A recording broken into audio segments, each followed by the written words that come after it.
40 லட்சம் கொடுத்து கார் வாங்க முடியுது, ஒரு 20,000 கொடுக்க முடியாதா அப்படின்னு லஞ்ச பணத்தையே உரிமையாக கேட்கிறார் மோட்டார் வாகன ஆய்வாளர். ஹலோ ஹலோ ஹலோ சார், காசு கொடுக்காம உள்ள போடாத சார். அவரு வாரன் இருக்காரு சார். அவரு இந்த இது வாங்கிட்டு வரேன்னு இருக்காரு.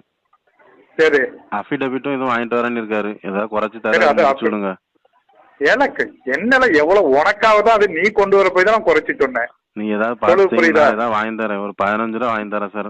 ஏல ரவுண்டா 20 போடு சொல்லு, உனக்காவதான் இது. அது அண்ணன் சொன்னார்ல, அவரையும் சொல்லிட்டேன். என்ன மேல கீழே கொடுக்க அவரு தெரியுது, சரி பார்த்து செஞ்சு கொடுங்க, ஏதாட்டும் வாங்கிக்காங்க அப்படின்னாப்ல. 5 ரூபா வேணா குறைச்சிக்கா, அதை செய்யி. அஃபிடவிட் வாங்கிட்டு வா, நான் சொல்ற மாதிரி எழுது. சரியா? வாங்கிட்டு வராரு சார், வாங்கிட்டு வந்துட்டு இருக்காரு. பேப்பர் 100 rupees வாங்கிட்டு காசை கொடுத்ததுக்கு அப்புறம் உள்ள போடு. உனக்கும் எனக்கும் வேற, அடுத்தவனுக்கு வேற.